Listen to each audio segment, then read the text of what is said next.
Selamat sore semuanya, Namo Buddhaya. Luar biasa acara sore hari ini, ya, ruangannya indah sekali. Ya.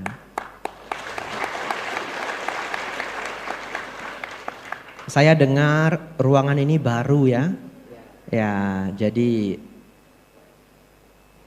fungsi dari ruang ini dibuka ya dengan kesempatan untuk berbuat kebajikan. Kita buat Dhamma Class ya, atau talk show.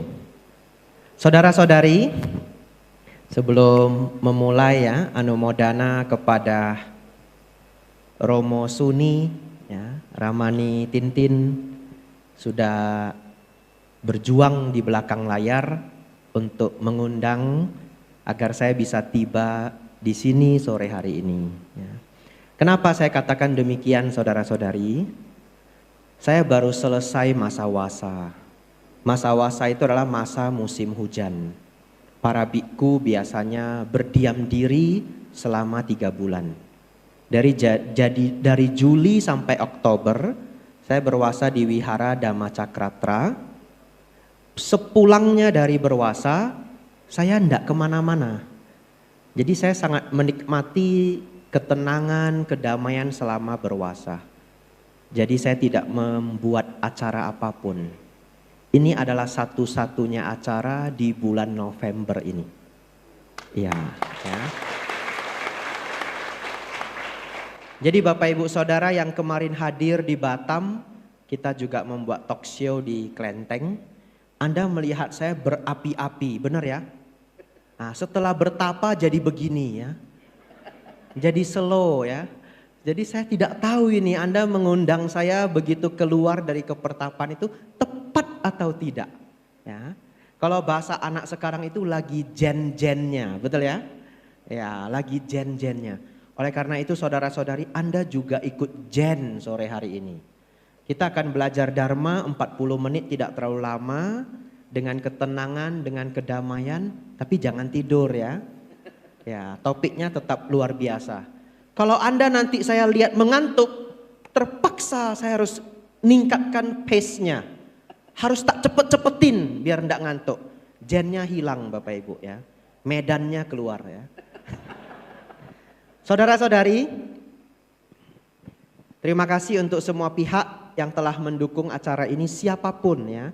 Namanya tidak bisa disebutkan satu persatu, tetapi karma baik itu tidak pernah salah alamat. Ya, setiap orang akan mendapatkan kebajikan karma baik. Saudara-saudari, saya sangat senang topik hari ini. Saya minta Anda fokus. 30 menit dah, fokus. Saya tidak ada jam Bapak Ibu ya. Jadi saya sudah lihat ke sana kemari, tidak ada jam. Yang ada hanya bunga Bapak Ibu. Ya, bunga di depan, bunga di samping. Oleh karena itu saya pikir dengan feeling saya lebih kurang akan 30 menit, tapi porsi saya adalah 40 menit. Anda fokus Bapak Ibu ya. Kita akan belajar seperti ini. Sebelum mulai, saya ingin memberi Anda 2 kerangka. Sehingga dari 2 kerangka ini, Anda bisa memetakan apa sih yang disampaikan Biku Abijato hari ini ya. Petanya adalah karma, berkah, hoki, karma. Kayak lingkaran ya. Ya, karena Anda nggak bawa kertas dan pena, Anda bayangkan aja, Anda tulis karma, tarik garis ya. Berkah, tarik garis. Hoki, tarik garis. Lingkaran. Saya sebut ini lingkaran Dhamma. Ya, lingkaran kebahagiaan. Ini adalah lawan dari lingkaran setan ya. Ya, kita mulai.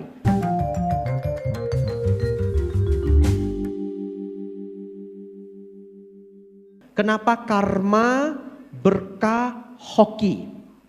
Kita mulai saudara-saudari. Karma itu ibarat akarnya, berkah adalah batangnya, hoki adalah daun, bunga dan buahnya. Ada gambarannya? Jadi saudara-saudari tidak perlu pakai kertas tapi pakai imajinasi. Kita mulai dari karma. Tahun 2013 saudara-saudari, ini kisah saya ambil dari website koran, jadi legit ya, legit, valid dari ABC News, korannya Amerika. Tahun 2013, jadi sudah 12 tahun yang lalu, lahir seorang anak kecil. Ketika berita ini muncul, anak ini sudah umur 5 tahun.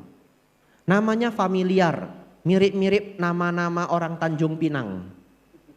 Namanya Ishak, ya. Ya, kebetulan ada Romo Ishak di sini ya. Ya, tapi bukan Romo Ishak ya, ini hanya kebetulan. Namanya Ishak Brown. Anak kecil umur 5 tahun di umur 2013. Tempat tinggalnya di mana? Dirahasiakan. Saya coba cari ini dari kota mana? Enggak, mereka rahasiakan. Saya cek dengan AI juga enggak ketemu. Ya. Saudara-saudari, anak ini lahir, dia terkena penyakit. Penyakitnya aneh. Saya sebutkan nama kerennya dulu, nanti saya terjemahkan ya. Nama kerennya saya juga enggak hafal. Nama penyakitnya itu adalah CIP atau CIP. Kalau di lengkapnya adalah Congenital Insensitivity to Pain. Ya, Congenital Insensitivity to Pain, CIP. Kalau diterjemahkan ke bahasa Indonesia, ketidakpekaan terhadap rasa sakit. Mungkin harus pakai Hokkiennya biar Anda terkena di batinnya. Apa Hokkiennya Bante? Cai-tia. Nah, ya. Ya. Nama penyakitnya Cai-tia. Ini jarang ada ini. Biasanya apa Bante? Biasanya Cai-kia ya. Nah, ini kawannya Cai-kia. Ada yang bilang Cai-si ya. Saya nggak berani ulang juga ya. Ya, Cai-kia, tapi ini Cai-tia. Saudara-saudari, coba Anda bayangkan, kira-kira bagaimana kehidupan anak kecil yang tidak bisa merasakan rasa sakit. Anda tahu seperti apa? Satu ketika dia main-main ya, mamanya lagi masak kopi, itu air panas diceret itu, dia tempelkan tangannya ke ceret sambil ketawa-ketawa. Karena dia nggak bisa sakit, betul ya? Lalu kalau dia bermain, tahu nggak bagaimana? Dia naik ke tempat yang tinggi, dia loncat ke bawah, dia hantamkan kepalanya ke meja. Dan dia senang sambil ketawa-ketawa. Karena dia nggak punya rasa sakit. Ya, saking bahayanya saudara-saudari, satu ketika papanya itu nggak sengaja keinjak kakinya.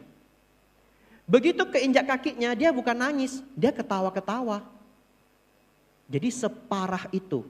Saking parahnya pernah satu ketika dia bermain-main dan jatuh, dia nggak tahu. Ya, badannya ternyata ada yang sakit. Begitu dibawa ke rumah sakit, di X-ray, Anda tahu apa yang terjadi? Tulang panggulnya patah. Anak kecil. Ya, bahasa Inggrisnya pelvis. Saya baru tahu hari ini pelvis itu artinya tulang panggul. Ya, saya sambil baca-baca artikelnya dapat kosakata baru. Jadi pelvisnya itu fracture. Saudara-saudari, akhirnya orang tuanya itu harus mengakali gimana mengajarkan rasa sakit atau rasa takut sakit terhadap anak ini yang gak punya rasa sakit. Akhirnya papanya punya kreativitas, dia buat mantra, mantranya itu adalah owi, owi, owi. Ini sama anak kecil ya, umur 5 tahun ya. Owi, owi, owi itu dari kata au, au, au, sakit ya. Jadi setiap ada sesuatu yang menyakitkan, papanya akan ngulang kata itu, owi, owi. Dan dia akan mengulang juga. Pelan-pelan untuk memberitahu dia bahwa itu rasa sakit. Terakhir, sebelum kita maju ke pembahasan selanjutnya. Paling parahnya adalah dia pernah tidak sengaja ngejatuhin gelas. Setelah gelas itu jatuh, dia main-main sama pecahan gelasnya. Begitu mamanya masuk ya, terkejut bukan kepalang. Karena dia sedang bermain menghantamkan pecahan kaca itu ke tangannya. Jadi saudara-saudari, dokter semuanya juga tidak tahu harus membantu seperti apa.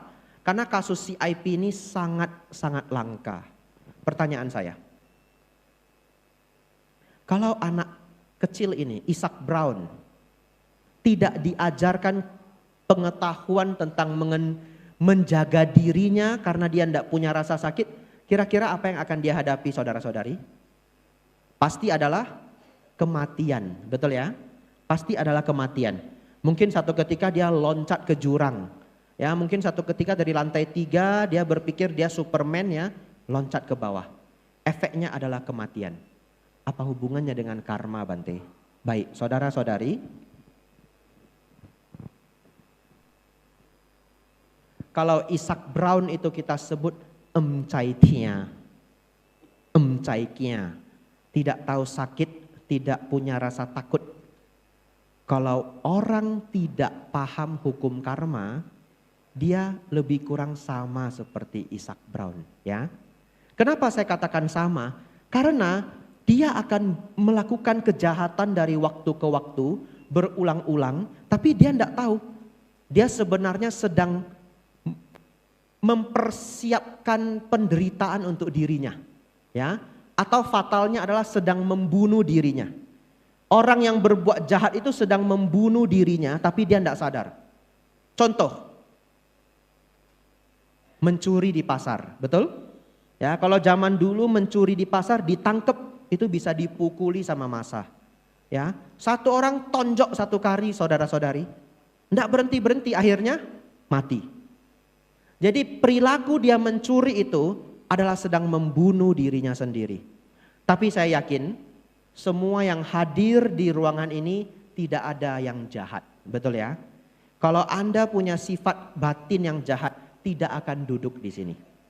Sesungguhnya Anda yang duduk di sini adalah calon dewa. Betul. Ya, silakan tepuk tangan untuk diri Anda. Ya.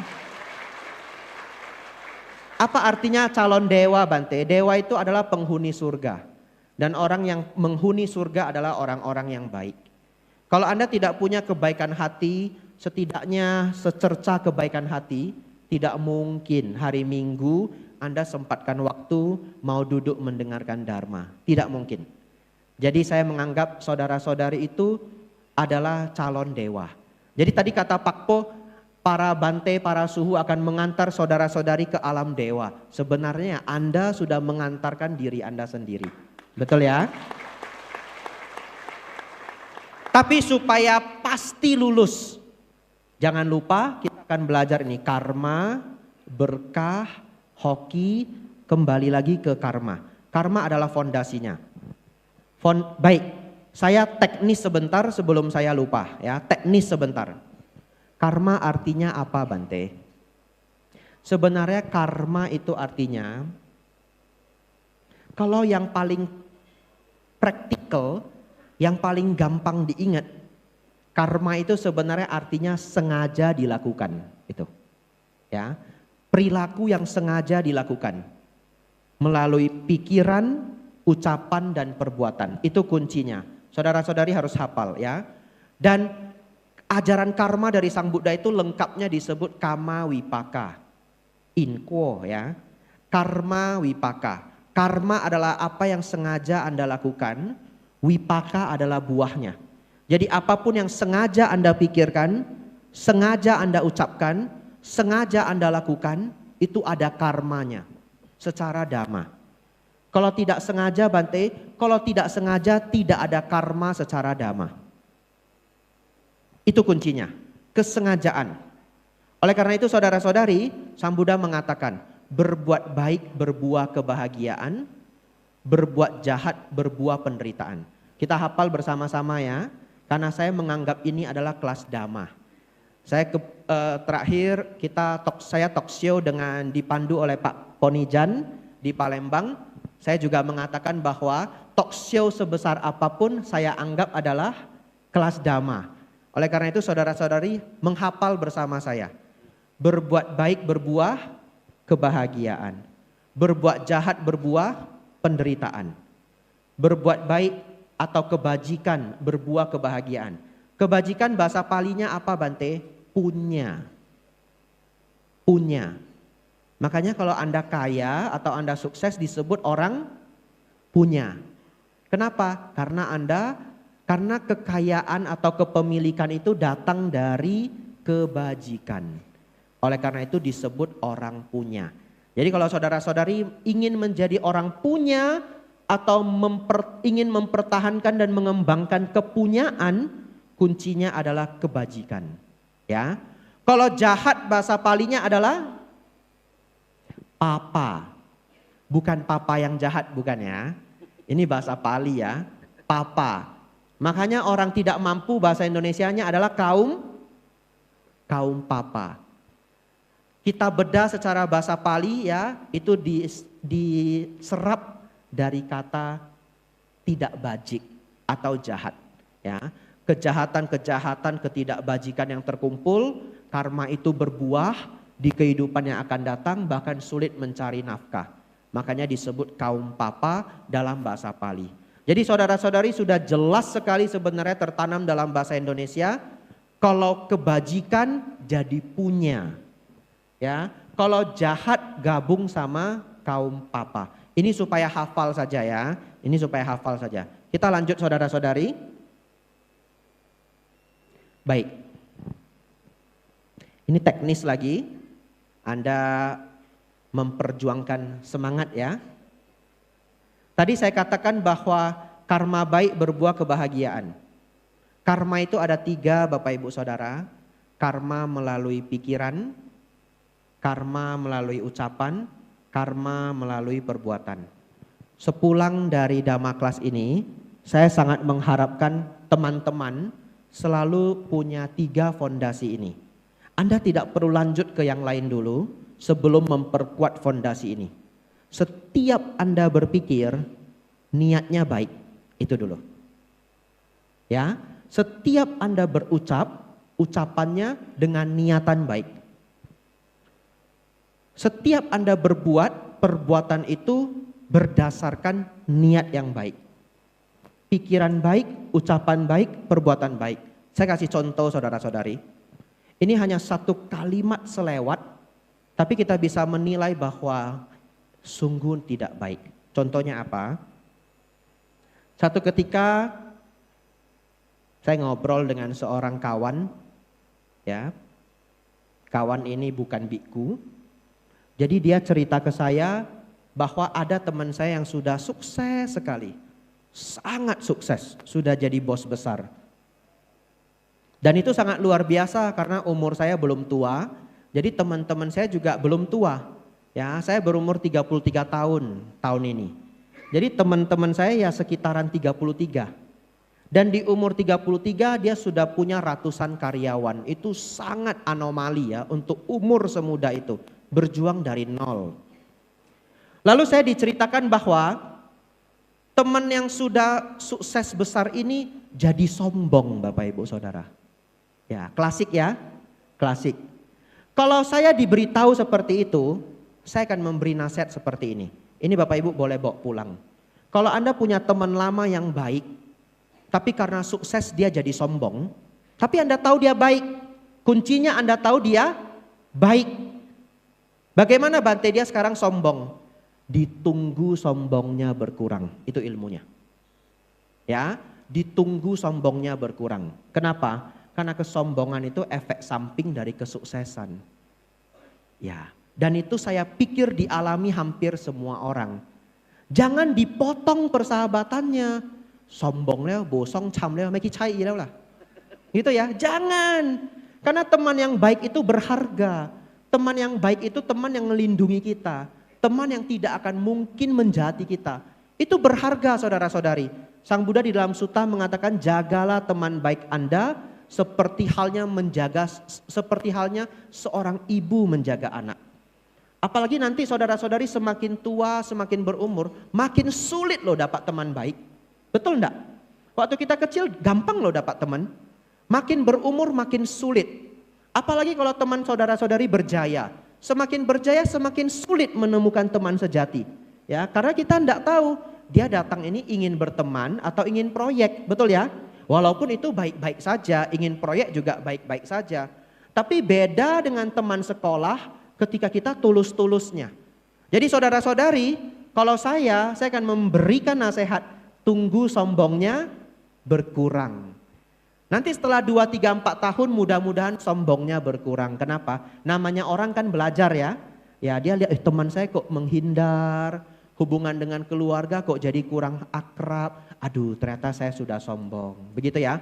Atau enggak sengaja dia nyetel-nyetel YouTube ketemu ceramah dhamma. Betul ya? Sombong dia berkurang. Bante sombongnya nggak berkurang-berkurang, nanti baru kita bahas lagi ya. Saudara-saudari, tapi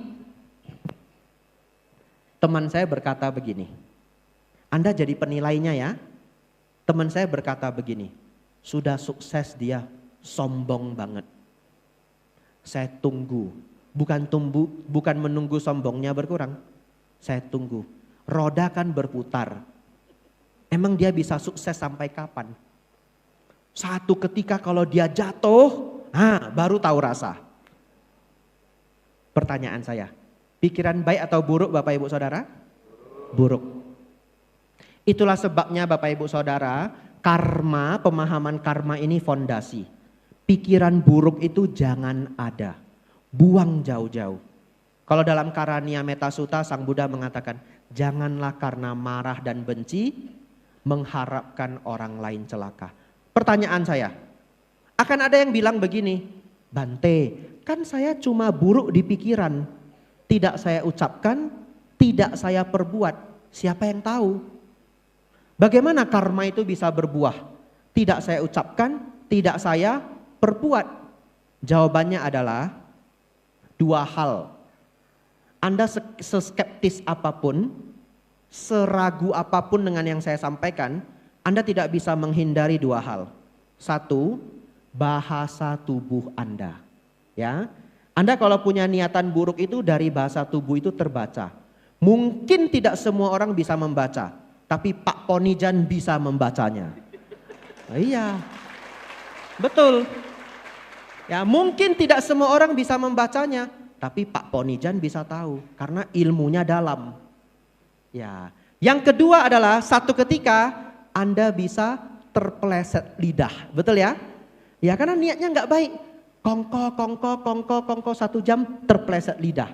Begitu Anda terpeleset lidah, orang tahu. Oh, iya simbo suya. Tio, ya hatinya ndak bagus. Fondasi pertama Anda baca tadi ada judulnya karma. Karma baik, pikiran baik, ucapan baik, perbuatan baik. Kalau saudara-saudari punya yang baik itu, kita akan menuju ke berkah. Ya, ini sudah fondasi yang sangat luar biasa. Karena saya ndak punya jam, saya nggak bisa nakar ya, lama atau cepatnya. Jadi saya berangkat aja menuju berkah. Uniknya saudara-saudari, berkah ini bukan hoki. Berkah ini bukan hoki. Kalau dalam bahasa Hokkien, berkah itu adalah hokpo. Nggak pernah dengar ya? Siapa yang pernah dengar berkah itu hokpo? Coba angkat tangan bantu saya. Jarang ya? Iya, hanya 1-2. Jadi saudara-saudari, pertanyaannya, apa bedanya Bante hoki sama berkah? Nah, ini sangat bagus. Kalau kita hitung-hitung, hoki itu sinonimnya nasib baik atau rezeki. Bisa dikatakan itu adalah, ini sisa 10 menit. Sisa 10 menit. Amsyong loh, sisa 10 menit loh. Kertas saya 2 halaman loh. Waduh, silau cepat ya. Waduh, enggak apa-apa. Kita percepat ya. Kita percepat. Ini beneran ya. Jadi 30 menit sudah berlalu. Jangan-jangan kita di alam dewa ya. Katanya alam dewa itu sehari setara 50 tahun. Saya merasa baru 5 menit loh Pak Po. Oke, enggak apa-apa. Tinggal 10 menit ya. Saya terpaksa main mata dengan panitia ini ya. Biar bisa tambah 20 menit. Oke, lanjut. Saudara-saudari, apa bedanya hoki dengan berkah? Hoki itu sebenarnya adalah hasilnya. Nanti kita bahas di belakang. Kita harus bahas berkah dulu. Berkah ini adalah sesuatu yang memberikan kebahagiaan, kedamaian dan manfaat untuk jangka panjang. Itu berkah. Saya ulangi, yang memberikan manfaat, kebahagiaan dan kedamaian untuk jangka panjang. Namanya berkah. Saya kasih contoh to the point. Kalau Anda hari ini dapat grand prize. Grand prize-nya angpau 5 juta. Itu berkah atau hoki? Hoki.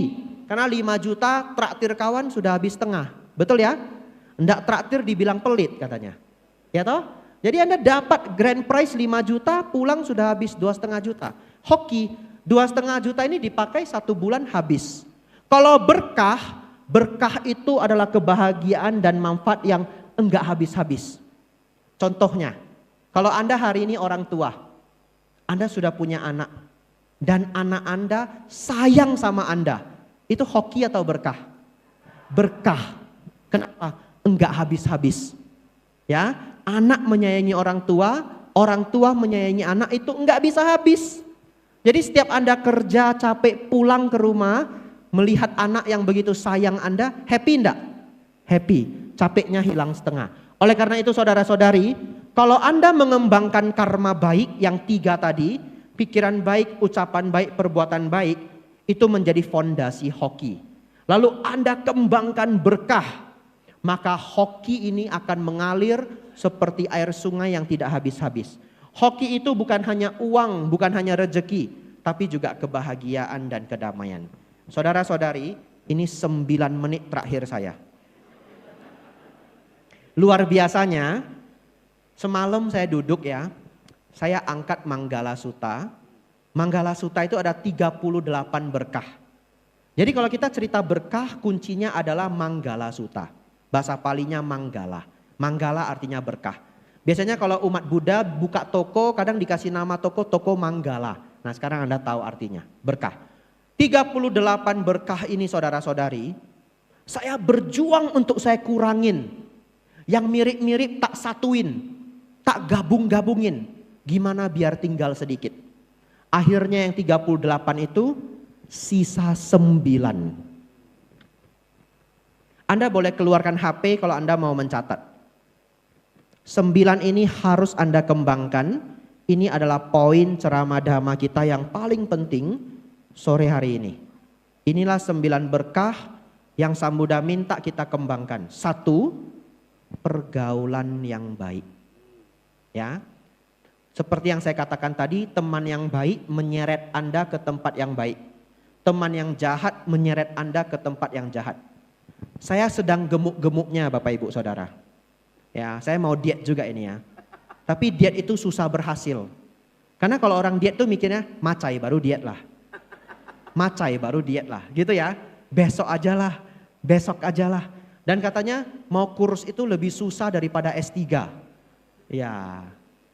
Saudara-saudari, ada penelitian mengatakan kalau Anda bersahabat sama orang gemuk, 57% Anda akan tambah gemuk.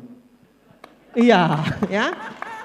57% kemungkinannya Anda akan tambah gemuk. Jadi dekat-dekatlah Anda dengan saya. Gemuk Anda besok, ya. Ya, bagi yang mau gemuk. Jadi saya sekarang mendekatkan diri ke yang kurus-kurus. Ya, Pak Po ini kurus ya. Ya, jadi nanti kurusnya nular. Mudah-mudahan tahun depan saya datang sudah kurus ya. Ya, mudah-mudahan ya. Kalau nggak kurus Bante nggak berani datang ya. Ya sudah deklarasi begini. Saudara-saudari, teman yang baik membawa Anda ke tempat yang baik. Saya tidak bisa banyak membahas. Tapi nanti Anda kongko-kongko dengan orang-orang yang lebih tua, orang-orang yang banyak pengalaman, benar enggak? Begitu banyak loh orang jadi sukses di bisnis karena dibantu teman, betul ya? Tapi juga bisa ditipu sama teman yang jahat. Oleh karena itu teman yang baik adalah segalanya. Nasihat pertama Sang Buddha, pergaulan yang baik. Nasihat yang kedua, klasik, sulit dipraktekkan. Rendah hati. Catat itu dalam kamus hidup Anda. Rendah hati. Ya, saya tambahin sedikit. Kunci dari relationship. Ya, Anda yang baru menikah, pindah ke rumah mertua dan sebagainya. Kuncinya itu adalah respect. Ya, suami harus selalu respect istri, istri harus selalu respect suami. Begitu respect Anda berkurang, Anda perhatikan Anda mulai banyak masalah. Karena ego Anda meningkat. Ya. Dan kalau itu terjadi pada kehidupan Anda hari ini, masih belum telat. Rendahkan hati Anda, hargai setiap orang yang Anda rasa penting. Ya, orang tua, anak, istri, suami, adik kandung, kakak kandung, respect. Ya, dan itu bisa dinaikkan, bisa diturunkan. Kalau ego kita naik, respect ke orang lain, turun. Kalau ego kita turun, respect ke orang lain, naik. Saudara-saudari, rendah hati. Karena manusia itu bukan ular. Apa maksudnya? Ular itu hidup sendiri. Manusia itu makhluk berkelompok. Anda nggak usah mikir, Anda nanti sudah sukses sesukses-suksesnya, Anda akan bahagia. Jawabannya, Anda cuma bahagia 30%. 70%-nya adalah ketika Anda menceritakan kesuksesan Anda kepada orang yang Anda cintai. Betul? Ya toh? Kalau Anda dapat kesuksesan besar, siapa yang Anda telepon? Mungkin ibu, mungkin ayah, mungkin suami, mungkin istri, mungkin anak. Kenapa? Karena kita bukan ular. Manusia itu makhluk sosial. Anda selalu butuh orang lain. Ya, dan supaya ada orang lain di samping Anda, jangan tinggi hati. Ini adalah berkah yang tidak akan pernah habis dipakai. Nomor 1 apa saudara-saudari? Pergaulan yang baik. Nomor 2 apa? Rendah hati. Nomor 3, lokasi hidup yang baik. Ya, lokasi hidup dan bidang. Saya tidak bisa bahas lagi karena setiap saya lihat handphone saya stres. Nah, tinggal 3 menit 40 detik ya. Tapi saudara-saudari, kalau Anda menemukan bidang yang tepat, lokasi yang tepat, maka Anda akan jauh lebih mudah berkembang ya. Itu kunci yang bisa saya sampaikan. Tidak ada waktu untuk membahas. Nomor 4, kerja keras ya. Tidak ada kesuksesan yang muncul dari malas-malasan, tidak bisa. Kalau Anda kurang rajin, cari 1001 cara, seret badan Anda supaya rajin. Itu ya. Anda buka deh YouTube, banyak sekali motivator-motivator terkenal, dengerin ya. Ada Jim Rohn, Anthony Robbins, di Indonesia ada Andri Wongso. Silahkan Anda cari ya, atau diskusi dengan Pak Ponijan ya. Cari, Anda seret badan Anda supaya Anda bisa bekerja keras. Nomor 5, klasik juga, skill, knowledge, attitude. Skill, knowledge, attitude. Nomor 6, mencintai keluarga. Ya, ini adalah berkah utama. Dan sudah saya katakan tadi, membuat keluarga itu menjadi harmonis itu tidak serta-merta, tapi harus diperjuangkan. Caranya gimana Bante? Ya kalau pas sudah mau marah gosok dada ya. Jadi dihitung, kalau dulu sebulan marahnya 15 kali kebangetan. Dikurangin ya. Intinya keharmonisan keluarga itu tidak datang serta-merta. Nomor 6 dari Sang Buddha, mencintai keluarga. Nomor 7 dari Sang Buddha, puas dengan yang dimiliki. Nomor 8 dari Sang Buddha, mengingat budi baik orang. Nomor 9, praktik dhamma. Karena waktu saya hampir habis saudara-saudari, Anda boleh catat, saya ulang sekali lagi. Kalau ada yang Anda kepengen banget dibahas, nanti bisa dibahas di tanya jawab ya. Nomor 1, pergaulan yang baik. Nomor 2, rendah hati. Nomor 3, lokasi yang baik. Nomor 4, kerja keras. Nomor 5, skill, pengetahuan dan attitude. Nomor 6, mencintai keluarga. Nomor 7, puas dengan yang dimiliki. Nomor 8, mengingat budi baik orang. Nomor 9, praktik dhamma. Saudara-saudari, karma dan berkah ini kalau Anda praktikkan dengan baik, saya percaya hidup Anda akan dibanjiri dengan hoki ya. Ya, ini sudah semua ilmunya. Anda akan bahagia, damai, berkecukupan, tidak ada musuh, kemanapun happy, batin terpenuhi, fulfill ya. Setiap mau tidur nyenyak, tidak ada musuh dan sebagainya. Itulah berkembang menjadi hoki. Saya minta tambahan 5 menit atau 7 menit boleh ya? Baik, saya tutup kertas saya saudara-saudari. Sekarang Anda bayangkan Anda semua sudah punya hoki. Anda masih punya 2 tantangan. Hoki ini harus ditanam kembali ya. Anda sudah punya hoki, hidup sudah bagus ya, rezeki sudah lancar, Anda tanam kembali. Tanamnya kembali apa? Buat karma baik. Oleh karena itu ini akan berputar menjadi lingkaran kebahagiaan. Tapi ada orang yang kalau hokinya sudah banyak, dia tidak tanam kembali. Dia malah jadi sombong, dia malah jadi lupa daratan, pelan-pelan dia hancur saudara-saudari. Ya, oleh karena itu saya akan ceritakan satu kisah. Ini orang namanya John Whittaker. Ini kisah asli. Ya, saudara-saudari, John Whittaker ini adalah salah satu pemenang lotre terbesar dalam sejarah Amerika. Jadi Amerika itu ada lotre saudara-saudari. Satu namanya Mega Million, satu lagi namanya Powerball. Ya, jadi kalau kita ngisi minyak di galon, di sini namanya galon juga ya? Pom bensin ya. Di sini sebutnya pom bensin atau galon? Pom bensin ya. Kalau di Medan namanya galon ya. Ya. Jadi pom bensin saudara-saudari. Kalau di sana pom bensin itu kan kalau Anda lihat di TV-TV kan ngisi sendiri ya. Terus bayarnya di minimarket. Nah di minimarket itu semuanya jualan lotre. Dan hadiahnya itu bertambah setiap hari. Selama tidak ada pemenang dia naik terus. Dia naik terus. Dia naik terus. Karena orang kan beli terus saudara-saudari. Satu ketika John Whittaker ini beli. Dia beli ketika hadiahnya luar biasa besar. Dan dia nggak nyangka juga dia akan menang saudara-saudari. Akhirnya dia menang. Hadiahnya adalah 5 triliun kalau dirupiahkan. Itu gila sekali loh saudara-saudari. Ya, tapi pajaknya luar biasa besar, diambil sama negara. Akhirnya dia bawa pulang 2 triliun. Singkat cerita, setelah dia menang, dia baik pada awalnya. Dia berikan 10% ke gereja. Lalu dia punya pembantu atau karyawan pramuniaga restoran yang dia sayang, dia beliin rumah, beliin mobil. Lalu dia hambur-hamburkan uangnya untuk keluarganya. Tapi saudara-saudari, dari waktu ke waktu, dia semakin sombong.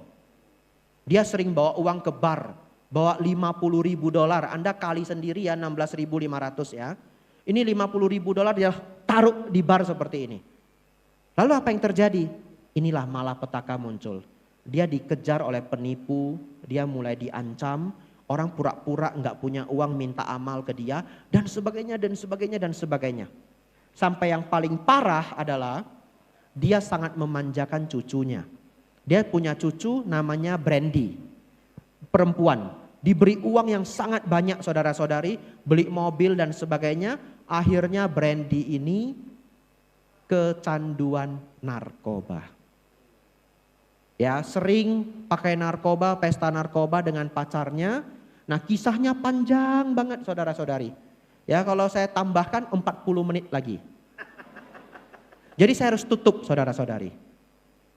Akhirnya pacarnya dan juga cucunya meninggal dunia karena narkoba. Di pemakaman itu John Whittaker dengan istrinya, mereka dua meratapi nasib. Keluarga mereka hancur, lalu istrinya berkata begini, kalau saya tahu sejak awal kertas lotre itu akan saya koyak. Ya, kalau saya tahu sejak awal kertas lotre itu akan saya koyak. Saudara-saudari, 40% dari pemenang lotre di Amerika di riset oleh universitas hidupnya mengalami tragedi, 40%. Apa pesan saya saudara-saudari? Di topik terakhir saya mengenai hoki ini, saya ingin membersihkan pikiran Anda semua, jangan punya lotre mindset. Ya, jangan punya lotre mindset. Artinya apa? Mindset bahwa satu ketika kita akan tiba-tiba jadi triliuner, tiba-tiba punya 100 miliar. Jangan. Kenapa? Otak Anda akan rusak. Anda akan sulit bekerja. Bekerja itu ditenun sedikit demi sedikit. Dan kalau hoki yang sebesar lotre itu datang, itu bonus. Ngerti maksudnya? Jangan ditunggu. Kalau Anda tunggu, Anda nggak bisa bekerja. Jadinya sibuk berjudi. Bekerjalah sebaik mungkin. Kalau bonus itu datang, syukur. Tapi kalau otak Anda adalah otak judi, Anda tidak bisa bekerja. Anda buang yang disebut lotre mindset. Karena kalaupun Anda menang, Anda masih harus berjuang menjadi orang yang 60%. Karena 40%-nya jatuh ya. Anu Modana saudara-saudari, itu keseluruhan pelajaran saya. Semoga Anda senantiasa berbahagia.